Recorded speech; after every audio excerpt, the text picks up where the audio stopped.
GBA ಮೀಟಿಂಗಿಗೆ BJP ಗೈರಾಗಿತ್ತು. ಅಭಿವೃದ್ಧಿ ಅಂತಾರೆ, ಅಭಿವೃದ್ಧಿ ಕೆಲಸಕ್ಕೂ ಬರಲಿಲ್ಲ. ಈಗ ನಿಮ್ಮ ಮೇಲೆ ಆರೋಪ ಮಾಡ್ತಿದ್ದಾರೆ. ಅವರು ಬೆಂಗಳೂರಿನ ಅಭಿವೃದ್ಧಿ ಬಗ್ಗೆ ಕಳಕಳಿ ಇದ್ದಿದ್ರೆ ಬರ್ತಿದ್ರು ಮೀಟಿಂಗ್ಗೆ. ಅಲ್ಲಿ ಬಂದು ಅವ್ರ ಅಭಿಪ್ರಾಯ ಹೇಳ್ಬೋದಾಗಿತ್ತು. ಅದು ಒಂದು ಪ್ರಜಾಪ್ರಭುತ್ವದ ವೇದಿಕೆ ಅಲ್ವಾ. GBA ಅಂತಂದರೆ ಗ್ರೇಟರ್ ಬೆಂಗಳೂರು ಅಥಾರಿಟಿ, ಅದು ಒಂದು ವೇದಿಕೆ. ಎಲ್ಲ MLAಗಳು ಮೆಂಬರ್ಗಳು ಇರ್ತಿದ್ರು, ಎಲ್ಲ ಮಿನಿಸ್ಟ್ರಿಗಳು ಮೆಂಬರ್ಗಳು ಇರ್ತಿದ್ರು. ಬಂದು ಅವ್ರ ಅಭಿಪ್ರಾಯ ವ್ಯಕ್ತ ಮಾಡ್ಬೋದಾಗಿತ್ತು. ಅದು ತಪ್ಪಿಸ್ಕೊಂಡದು ಬೆಂಗಳೂರಿನ ಅಭಿವೃದ್ಧಿಗೆ ವಿರೋಧಿಗಳು ಅಂತ ಹೇಳಿ ನನಗನ್ಸುತ್ತೆ. ಆಮೇಲೆ ವಿಕೇಂದ್ರೀಕರಣಕ್ಕೆ ವಿರೋಧಿಗಳು ಅಂತ ಅನಿಸುತ್ತೆ. ಅವರೇ ಇದು ಪ್ರಾರಂಭ ಮಾಡಿದ್ದು. ಈಗ ಬೆಂಗಳೂರು ಅನ್ವೀಲ್ಡಿ ಆಗಿಬಿಟ್ಟದೆ.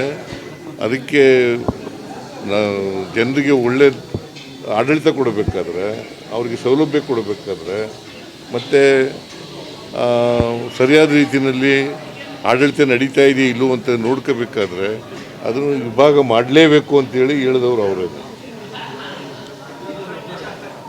ಈಗ ಅವರು ವಿರೋಧ ಮಾಡ್ತಾ ಇದ್ದಾರೆ.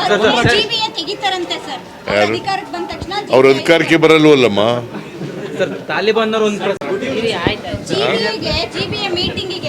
ಬಿಜೆಪಿ ಗೈರಾಗಿತ್ತು.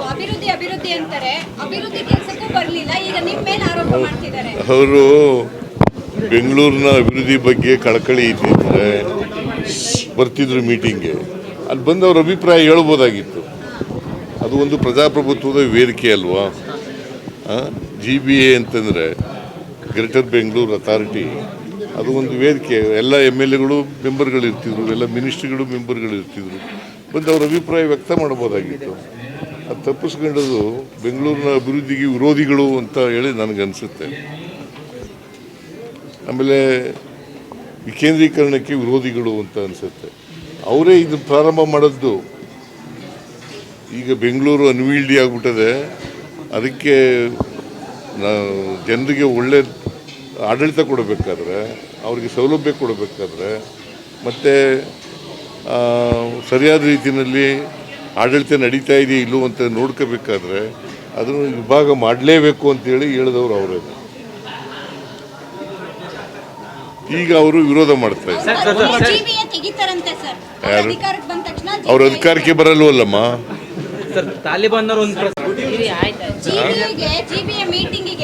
ಬಿಜೆಪಿ ಗೈರಾಗಿತ್ತು. ಅಭಿವೃದ್ಧಿ ಅಂತಾರೆ, ಅಭಿವೃದ್ಧಿ ಕೆಲಸಕ್ಕೂ ಬರಲಿಲ್ಲ. ಈಗ ನಿಮ್ಮ ಮೇಲೆ ಆರೋಪ ಮಾಡ್ತಿದ್ದಾರೆ. ಅವರು ಬೆಂಗಳೂರಿನ ಅಭಿವೃದ್ಧಿ ಬಗ್ಗೆ ಕಳಕಳಿ ಇದ್ದಿದ್ರೆ ಬರ್ತಿದ್ರು ಮೀಟಿಂಗ್ಗೆ. ಅಲ್ಲಿ ಬಂದು ಅವ್ರ ಅಭಿಪ್ರಾಯ ಹೇಳ್ಬೋದಾಗಿತ್ತು.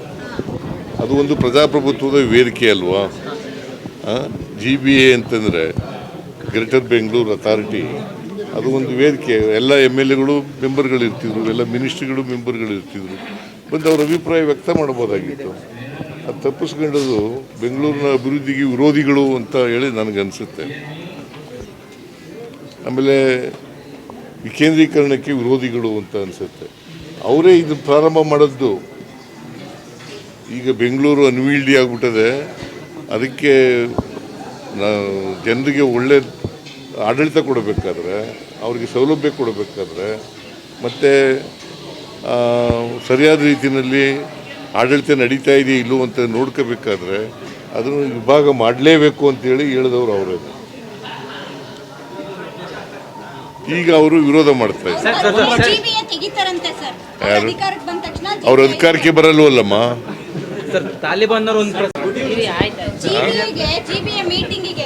ಬಿಜೆಪಿ ಗೈರಾಗಿತ್ತು. ಅಭಿವೃದ್ಧಿ ಅಂತಾರೆ, ಅಭಿವೃದ್ಧಿ ಕೆಲಸಕ್ಕೂ ಬರಲಿಲ್ಲ. ಈಗ ನಿಮ್ಮ ಮೇಲೆ ಆರೋಪ ಮಾಡ್ತಿದ್ದಾರೆ. ಅವರು ಬೆಂಗಳೂರಿನ ಅಭಿವೃದ್ಧಿ ಬಗ್ಗೆ ಕಳಕಳಿ ಇದ್ದಿದ್ರೆ ಬರ್ತಿದ್ರು ಮೀಟಿಂಗ್ಗೆ. ಅಲ್ಲಿ ಬಂದು ಅವ್ರ ಅಭಿಪ್ರಾಯ ಹೇಳ್ಬೋದಾಗಿತ್ತು. ಅದು ಒಂದು ಪ್ರಜಾಪ್ರಭುತ್ವದ ವೇದಿಕೆ ಅಲ್ವಾ. GBA ಅಂತಂದರೆ ಗ್ರೇಟರ್ ಬೆಂಗಳೂರು ಅಥಾರಿಟಿ, ಅದು ಒಂದು ವೇದಿಕೆ. ಎಲ್ಲ MLAಗಳು ಮೆಂಬರ್ಗಳು ಇರ್ತಿದ್ರು, ಎಲ್ಲ ಮಿನಿಸ್ಟ್ರಿಗಳು ಮೆಂಬರ್ಗಳು ಇರ್ತಿದ್ರು. ಬಂದು ಅವ್ರ ಅಭಿಪ್ರಾಯ ವ್ಯಕ್ತ ಮಾಡ್ಬೋದಾಗಿತ್ತು. ಅದು ತಪ್ಪಿಸ್ಕೊಂಡದು ಬೆಂಗಳೂರಿನ ಅಭಿವೃದ್ಧಿಗೆ ವಿರೋಧಿಗಳು ಅಂತ ಹೇಳಿ ನನಗನ್ಸುತ್ತೆ. ಆಮೇಲೆ ವಿಕೇಂದ್ರೀಕರಣಕ್ಕೆ ವಿರೋಧಿಗಳು ಅಂತ ಅನಿಸುತ್ತೆ. ಅವರೇ ಇದು ಪ್ರಾರಂಭ ಮಾಡಿದ್ದು. ಈಗ ಬೆಂಗಳೂರು ಅನ್ವೀಲ್ಡಿ ಆಗಿಬಿಟ್ಟದೆ. ಅದಕ್ಕೆ ಜನರಿಗೆ ಒಳ್ಳೆ ಆಡಳಿತ ಕೊಡಬೇಕಾದ್ರೆ, ಅವರಿಗೆ ಸೌಲಭ್ಯ ಕೊಡಬೇಕಾದ್ರೆ, ಮತ್ತು ಸರಿಯಾದ ರೀತಿಯಲ್ಲಿ ಆಡಳಿತ ನಡೀತಾ ಇದೆಯೋ ಇಲ್ಲವೋ ಅಂತ ನೋಡ್ಕೋಬೇಕಾದ್ರೆ. ಹೆಚ್ಚಿನ ವಿಡಿಯೋಗಳಿಗೆ ಪ್ರತಿಧ್ವನಿ ಯೂಟ್ಯೂಬ್ ಚಾನೆಲ್ ಸಬ್ಸ್ಕ್ರೈಬ್ ಮಾಡಿ, ಬೆಲ್ ಐಕಾನ್ ಕ್ಲಿಕ್ ಮಾಡಿ.